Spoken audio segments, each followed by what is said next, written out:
Hai semuanya, balik lagi di Shanata dengan aku Sala Fitriana dalam cerita menyeramkan. Sebelum mulai ke ceritanya, jangan lupa kalian untuk subscribe, like, dan komen di bawah.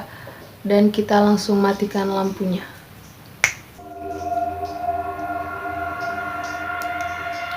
Baik semuanya, kali ini saya akan menceritakan mengenai kisah nyata pengusiran setan yang dialami oleh Estefania Gutierrez Lazaro. Percaya atau tidak, seseorang gadis yang berasal dari Madrid bernama Estefania Gutierrez Lazaro atau yang biasa dipanggil dengan Veronica telah mengalami kejadian yang mengenaskan di kehidupannya dan berakhir tragis. Bagaimanakah ceritanya? Mari kita simak. Estefania Gutierrez Lazaro atau biasa dipanggil Veronica, gadis berusia 15 tahun dan dikenal sebagai gadis yang taat dengan agamanya. Pada suatu hari, ia sangat rindu dengan pacarnya yang sekarang sudah meninggal dan ia ingin sekali berkomunikasi dengan pacarnya tersebut. Pacarnya meninggal akibat kecelakaan motor di jalan. Pada tahun 1990, Veronica diberi saran oleh seorang kakek yang ia temuinya di depan gerbang sekolah. Dan kakek itu langsung memberikan papan Ouija kepada Veronica serta mengatakan, Anda masih memiliki harapan untuk berkomunikasi dengan orang yang Anda cintai dengan papan ini. Veronica pun menerima papan Ouija itu dengan sangat gembira, lalu ia langsung kembali ke dalam kelasnya. Di saat jam pelajaran, Veronica mencoba untuk memainkan papan Ouija itu di dalam ruang sekolah seperti pergedungan atau gedung kosong gitu. Ia pun mulai memanggil nama mantan pacarnya dan mengatakan, "Kamu berada di sini? Jika iya, tolong jawab dengan iya atau tidak." Veronica mengatakan kata-kata itu. Dan secara langsung papan Ouija itu mengatakan yes. Veronica merasa sangat gembira dan sering menggunakan papan Ouija itu untuk berkomunikasi dengan mantannya. Veronica selalu membawa papan tersebut dimanapun ia berada dan ia selalu membawanya saat bersekolah. Saat jam istirahat, Veronica memperlihatkan kebenaran mengenai papan Ouija tersebut. Papan Ouija yang dapat menjawab dan memanggil arwah seseorang yang kita sayangi.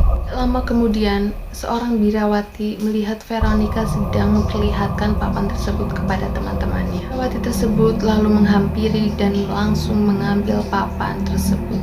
Birawati tersebut langsung merusak papan itu dan tidak lama kemudian sesuatu hal terjadi kepada Veronica. Dan birawati tersebut pun tersadar bahwa ia telah terlambat untuk menyelamatkan Veronica dari kekuatan jahat yang telah menghampirinya. Karena Veronica tidak sadarkan diri, dan birawati tersebut pun menceritakan kejadian tersebut kepada orang tua Veronica. Setelah 3 hari tertidur, akhirnya Veronica pun tersadar. Namun Veronica selalu melihat bayangan hitam di dalam rumahnya dan itu muncul setiap saat. Veronica menceritakan hal tersebut kepada orang tuanya, namun orang tuanya menganggap bahwa itu hanya halusinasi Veronica saja. Saat itu kondisi Veronica semakin mengkhawatirkan. Pada malam hari, Veronica mengalami kejang-kejang dan bola matanya berubah menjadi warna putih, mengeraum ke setiap saudara-saudaranya, dan Veronica mulai berkata-kata bahasa yang ia tidak pernah mempelajarinya. Orang tuanya pun tidak tahu dia harus berbuat apa. Dia sudah membawa Veronica ke berbagai dokter spesialis, namun dokter mendiagnosis bahwa Veronica baik-baik saja. Kondisi Veronica setiap hari semakin memburuk dan selalu mengalami kejang-kejang di malam hari. Seiring berjalannya waktu, setelah 6 bulan, Veronica merasa tidak tahan lagi dengan kondisi seperti ini. Orang tua Veronica pun tidak tahu lagi apa yang harus mereka perbuat. Ia lelah menghadapi apa yang telah dialami oleh dirinya. Akhirnya seseorang tetangga mereka menyarankan bahwa ia mengenali seorang pastor yang sering menyembuhkan dari gangguan-gangguan gaib ataupun setan. Dan orang tua Veronica menyetujui untuk memanggil pastor tersebut. Pastor tersebut akhirnya mendatangi rumah Veronica. Setelah ia melihat keadaan Veronica sendiri, ia pun terkejut dan bahkan ia tidak bisa melakukan apa-apa. Pastor tersebut memberitahukan kepada orang tua Veronica bahwa ia telah terlambat dan terlalu mengulur-ngulur waktu. Tubuh Veronica 80% telah dikuasai oleh kekuatan jahat dan sangat menginginkan jiwa Veronica dan telah berhasil mengambil jiwanya. Setelah beberapa hari kemudian, Veronica pun akhirnya meninggal dunia. Dengan kondisi yang mengenaskan, orang tua Veronica pun akhirnya merasa sangat terpukul. Dan polisi setempat pun melakukan investigasi terhadap kematian Veronica.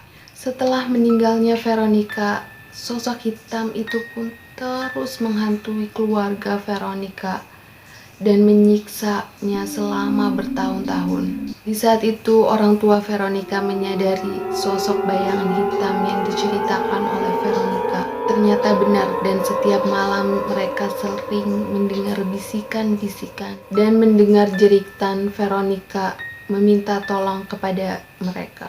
Dan mereka pun mengalami kejadian aneh, yaitu foto Veronica yang terbakar dalam bingkainya dengan sendirinya. Selesai sudah cerita menyeramkan episode kali ini.